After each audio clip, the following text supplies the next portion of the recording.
Bonjour, bienvenue dans Femmes et Pouvoir, l'émission qui met en lumière des femmes qui savent lier pouvoir et féminité, mais surtout l'émission des femmes qui osent changer le monde. Notre invitée du jour s'appelle Muriel Boumba. Elle illustre exactement la thématique de Femmes et Pouvoir parce que c'est une femme entrepreneur, mais en même temps c'est une femme qui a décidé de se dédier à la situation des femmes violées au Congo.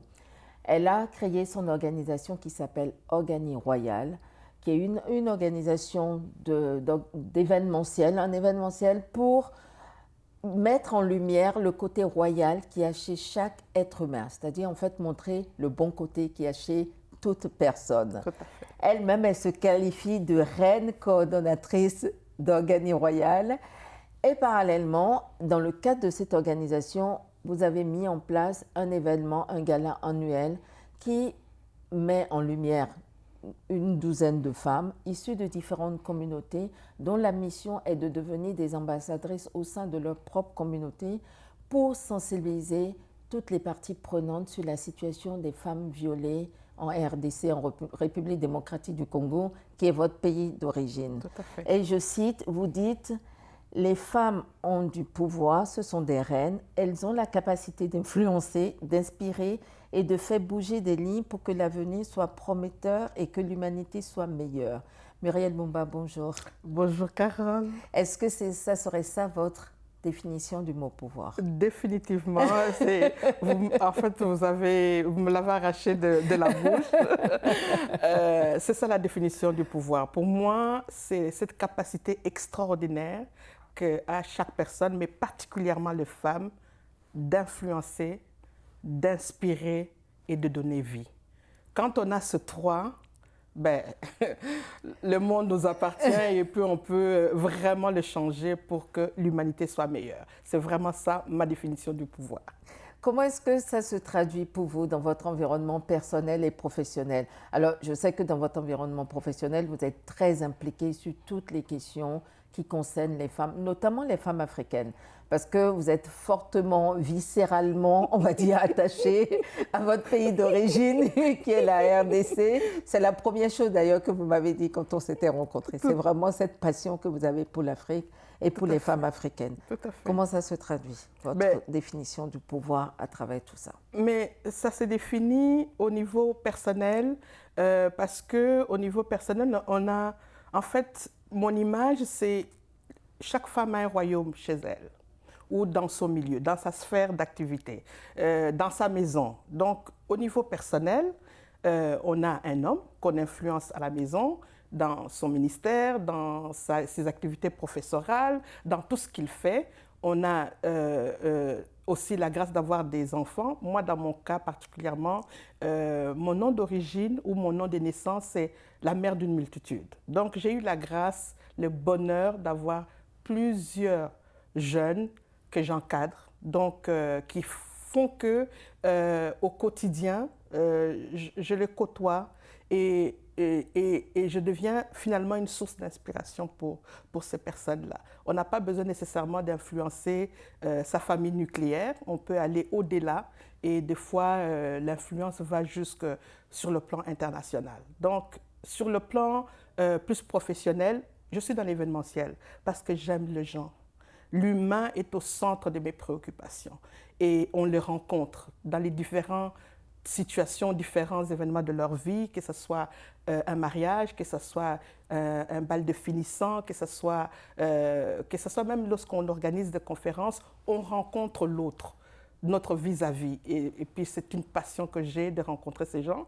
Et sur le plan donc professionnel, on a cette capacité de partager, d'échanger et je découvre que les gens, au-delà de ce qu'ils présentent comme artifice extérieur, ont de profonds besoins à l'intérieur, de profonds besoins humains et les gens de façon font face à l'angoisse, à l'anxiété, à toutes sortes de choses du vécu intérieur.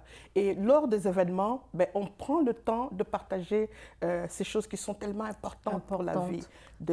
Et c'est ce que j'ai découvert et c'est ce qui fait encore plus ma passion parce qu'on peut apporter un plus au-delà de l'événement, on apporte un plus. Et puis, en fait, c'est du bien-être et aussi la capacité des personnes de sortir de l'isolement, en fait, quelque part. Parce que les gens sont très solidaires, très solitaires. Ils peuvent donner l'impression que tout va bien à l'extérieur, mais en réalité, à l'intérieur, les gens vivent beaucoup de situations, beaucoup de souffrances, beaucoup peut-être d'incompréhension, de rejet, de honte. Il y a beaucoup de choses. C'est d'ailleurs pour ça qu'il y a beaucoup de taux de suicide. Enfin, il y a un taux de suicide relativement élevé au Québec et encore plus à Montréal. Enfin, mais je ne sais pas si, Carole, tu es au courant.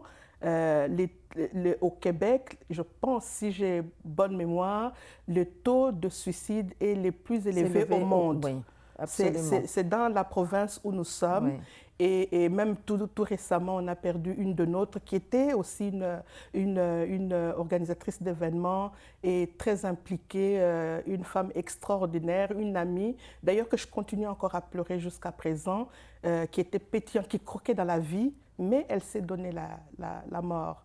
Donc et ça, je sais parce que j'ai eu cette grâce d'avoir des confidences de beaucoup de personnes qui vivent des situations de dépression, des situations d'angoisse, mais qui ne peuvent pas en parler. Ils jouent un rôle à l'extérieur, mais à l'intérieur, ils sont minés.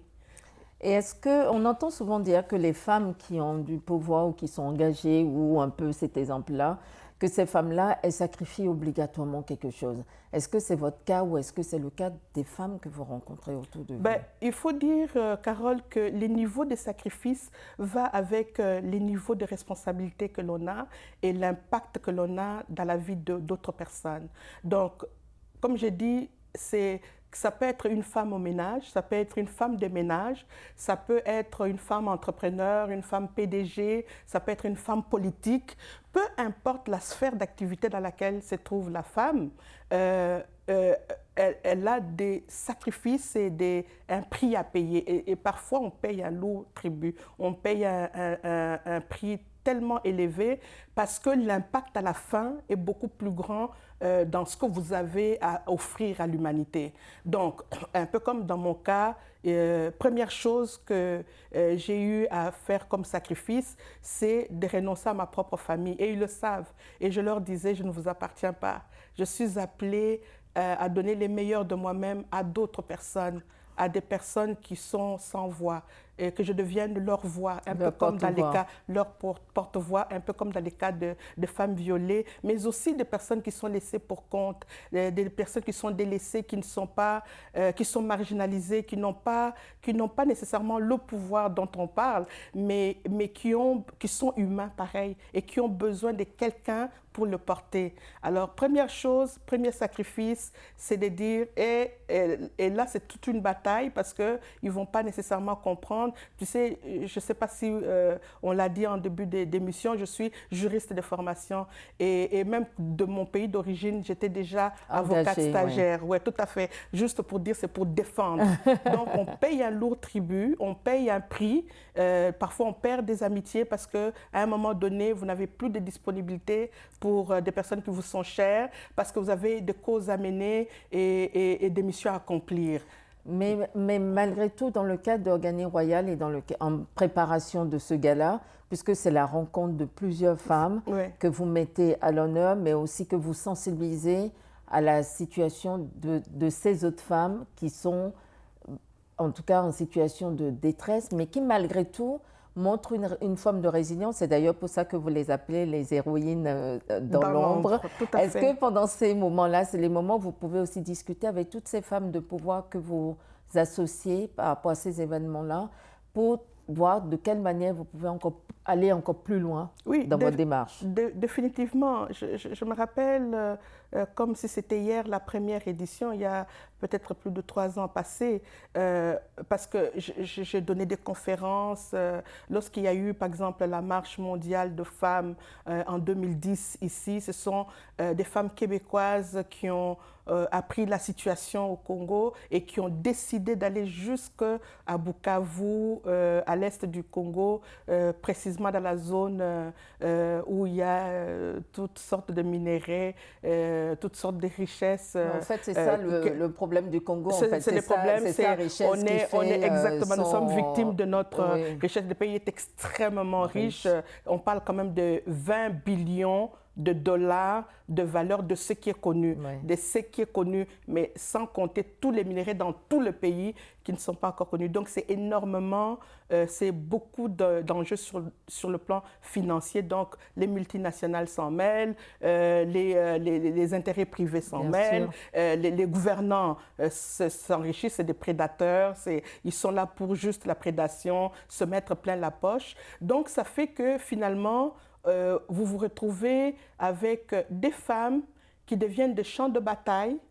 On utilise leur corps comme un champ. Comme des armes, en fait. Non, mais tout à fait, parce que le viol qui est très particulier au Congo, c'est qu'on utilise ces viols comme une arme de guerre.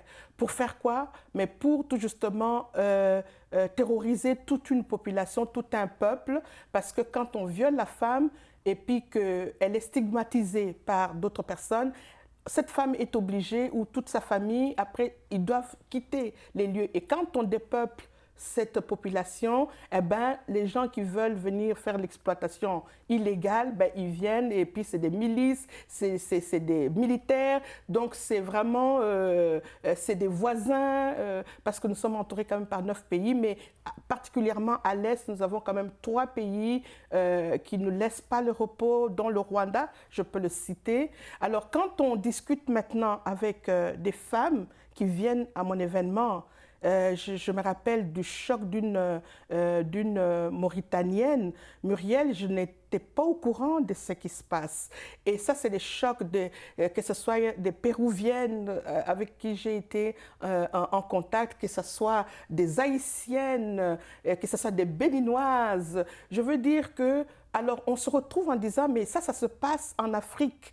Parce que moi, je suis une éprise du Congo, mais de l'Afrique. Alors, est-ce que ça se passe? Est-ce que ça, c'est vrai? Oui, ça, c'est vrai. Ça se passe en Afrique, au cœur même de l'Afrique, au centre même de l'Afrique. En plein 21e siècle, les femmes sont violées à tour de bras. C'est 15-20 hommes sur une même femme. C'est des organes génitaux qui sont complètement perforés. Je ne peux pas vous décrire les niveaux de violence utilisée, accompagnée du viol. Parce que violer, c'est une chose, et dans plusieurs pays, on a des cas de viol. Mais au Congo, ce qui est particulier, c'est qu'après avoir violé la femme, c'est quand même des engins qu'on introduit dans les parties génitales de la femme. C'est des acides qu'on introduit, c'est du feu, c'est du sable. On va marquer une petite pause et on revient dans quelques instants. À tout de suite.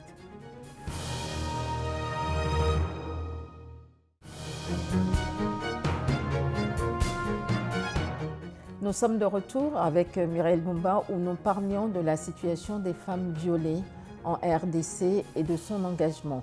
Muriel, vous avez eu la chance de rencontrer récemment le docteur Denis Mukwege, le prix Nobel de la paix, qu'on appelle l'homme qui répare les femmes. Donc, il était à Montréal il y a une dizaine de jours par rapport à ça. Et j'imagine que ça a été un grand moment pour vous par rapport à tout votre combat. Définitivement, Carole. C'était... Je n'avais pas imaginé m'asseoir à la même table d'honneur que notre prix Nobel, l'homme qui fait la fierté des Congolais, et puis l'écouter. C'était un moment extraordinaire. En fait, il est venu à Montréal parce qu'il était invité par l'Université de Montréal pour recevoir le doctorat honoris causa pour ce qu'il fait tout justement. L'université tenait à donner aussi sa contribution et puis l'aider dans ce qu'il fait, particulièrement avec l'hôpital Panzi, qui s'y est tout justement situé au Kivu, au nord, à l'est du Congo. Donc, je l'ai écouté. Il était juste assis à côté de moi. Je l'ai écouté, ça restera un grand souvenir pour moi parce que c'est quand même l'homme qui a pu alerter le monde entier, par rapport à sensibiliser pour dire que le monde est en train de perdre son humanité si on ne fait rien pour ce qui se passe au Congo, parce qu'il a vu un bébé de 18 mois se faire violer. Et il a aussi soigné de grands-mères de 92 ans qui se sont fait violer également.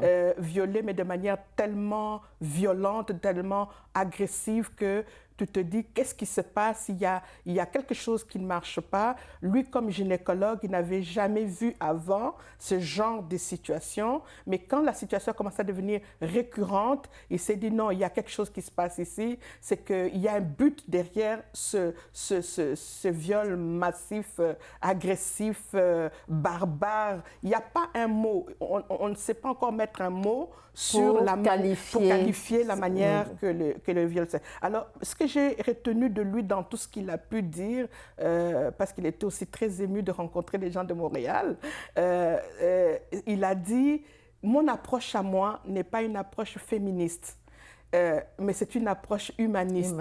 C'est-à-dire qu'il ne faut pas seulement être une femme, mais quand on est un être humain, à moins qu'on enlève son humanité, mais quand on est un être humain et qu'on vous décrit ce qui se passe en République démocratique du Congo, vous ne pouvez pas rester insensible. Donc, c'est sûr qu'il faut mobiliser d'abord et avant tout les femmes. Et c'est ça ma cause, pour dire que ça nous regarde, nous. C'est d'abord, avant tout, d'autres femmes comme toi et moi, Carole. Qu'est-ce qu'elles ont de différent par rapport à toi et moi? Ces femmes-là ont droit au bonheur, au bien-être, au respect, à la dignité. Et ce sont ces femmes qui sont des reines comme toi et moi, qui ont perdu cette dignité, qui ont perdu cet espoir, qui ont perdu, parce qu'on ne les viole pas seulement, on les tue.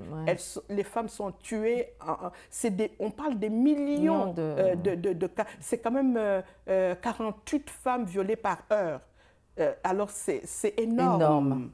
Et les docteurs en ont soigné plus de, je ne sais pas moi, plus de 10 000, 20 000. C'est ça qu'il est en train d'expliquer aux gens, que le monde, l'humanité ne peut pas rester insensible. Est-ce que vous avez une phrase, un proverbe ou une devise qui vous inspire ou qui illustre vos engagements? Ah ben définitivement, parce que moi, je me reconnais dans la citation de Frantz Fanon qui a dit chaque génération, dans une relative opacité, doit découvrir sa mission, l'accomplir ou la trahir. Et moi, je dis chaque femme. J'ai remplacé ça par chaque femme doit découvrir, parce que nous avons chacune une mission à accomplir, mais il faut la découvrir et ne pas la trahir et aller jusqu'au sacrifice, même s'il faut aller jusqu'au sacrifice suprême, mais ne pas trahir sa mission. Et moi, je suis convaincue que j'ai une mission, ma part à apporter à l'humanité. Donc, je me dois de poursuivre ces combats-là. Si vous étiez un homme ou une femme d'État, lequel ou laquelle seriez-vous? Bon, écoutez, ok, laissez-moi vous dire tout de suite, ou laisse-moi te dire, Carole, excuse-moi, je te tutoie. Avec grand plaisir. Je me sens tellement proche de toi. En fait, le Canada est une monarchie constitutionnelle et a pour chef d'État la reine Élisabeth II d'Angleterre, qui est en même temps la reine là-bas, la reine ici où nous sommes, dans le pays où j'habite, le Canada, qui est en même temps la reine du Royaume-Uni, et puis qui est en même temps la reine ou chef d'État de 14 autres royaumes dans le Commonwealth. Donc, c'est évident, je t'ai dit, je te parle des reines depuis c'est elle. Mais au-delà d'elle, comme un autre personnage, un personnage biblique, je pourrais vous dire la reine Esther. Parce que c'est quand même cette femme qui s'est levée et qui a défié les détracteurs de son peuple, les gens qui voulaient assujettir son peuple, massacrer son peuple. Elle s'est levée avec sa position de reine pour influencer son mari et lui dire il faut renoncer à ce décret royal parce que tu vas faire périr mon peuple. Pour moi, c'est une femme, une reine, et une reine qui a su entrer dans l'histoire, utiliser son pouvoir. Absolument. On revient. Donc, c'est quand même le sens du patriotisme, donc aimer et s'est dévouée pour son pays. Si tu avais un jour pour changer le monde, par quoi commencerais-tu? Ben, je commencerai par la guérison des blessures intérieures. La guérison des blessures intérieures, tout simplement parce que, comme je t'ai dit, les gens portent de lourds fardeaux en eux, compte tenu, depuis la naissance, hein, compte tenu de différentes situations de leur vie et ne le partagent pas nécessairement, pas forcément.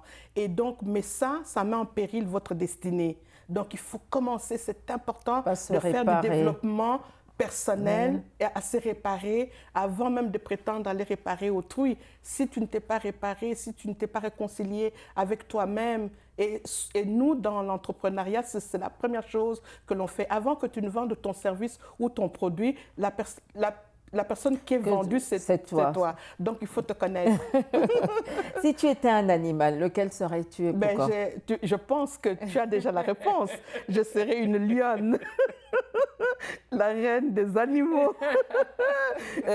Avec toute grâce, sa majesté. Avec toute sa majesté, toute sa grâce, toute son élégance, toute sa beauté. Mais à l'intérieur de moi, je serais une brebis. Une brebis, pourquoi? Parce que c'est des animaux qui reconnaissent l'autorité de l'être suprême et qui dépendent de lui. Et moi, je dépends de mon maître. Alors, je me sens très à l'aise à l'intérieur d'être une brebis, mais à l'extérieur, c'est une lionne.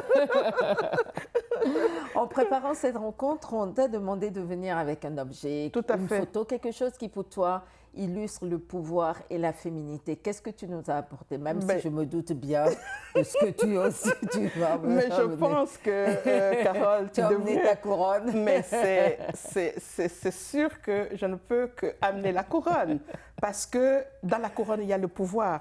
C'est comme je vous ai dit, comme je t'ai dit en Angleterre, c'est la couronne qui a le pouvoir, mais qui délègue ça à un gouvernement avec un premier ministre qui administre et qui gère. Mais sinon, le pouvoir se trouve dans la couronne. Si une petite fille regarde cette entrevue et déclare « Quand je serai grande, je voudrais être Muriel Boumba », qu'est-ce que vous lui direz? À part, tu es une princesse, il faut que tu deviennes une reine, qu'est-ce que vous lui direz? J'aime ça. Ben, je lui dirais qu'il faut travailler sur soi, beaucoup. Il faut voyager à l'intérieur de soi. Les gens voyagent dans toutes sortes de pays et ils oublient de se visiter eux-mêmes. Il faut prendre le temps de faire un conseil où tu as la possibilité, où elle a la possibilité de convoquer son âme, son corps et son esprit et de parler. Est-ce que ce que je fais est en harmonie avec mes valeurs? Parce que quand on est une reine, il y a 3 choses qui sont extrêmement importantes. C'est de pouvoir défendre des valeurs, c'est de pouvoir avoir des principes et enfin, c'est de pouvoir suivre des normes. Donc ces choses-là, on n'arrive pas à le faire si on n'a pas travaillé sur soi-même. Alors, donc, jeune fille, si vous voulez devenir comme Carole, comme moi, ce que je pourrais leur donner comme conseil, c'est de beaucoup travailler sur elle et d'avoir cette force intérieure pour pouvoir braver toutes les intempéries à l'extérieur. Très bien. Notre entretien touche déjà à sa fin, Muriel. Oh, c'était tellement agréable de te parler. Alors, tu es une femme de pouvoir, mais quel pourrait être ton super pouvoir? Oh là là. Mais écoutez, mon super pouvoir, je l'ai dit, il est en haut, c'est lui qui gère, c'est lui qui contrôle, c'est lui qui a mes destinées entre ses mains. C'est lui mon super pouvoir. Très bien, ça sera le mot de la fin. Merci beaucoup Muriel. Merci beaucoup Carole. C'était Femmes et Pouvoir, l'émission des femmes qui savent lier pouvoir et féminité. Si cette émission vous a plu, n'hésitez pas à nous soutenir en allant sur tous nos réseaux sociaux, à la partager, mais aussi à vous abonner à notre chaîne YouTube Femmes et Pouvoir. Je vous dis à très bientôt. Merci.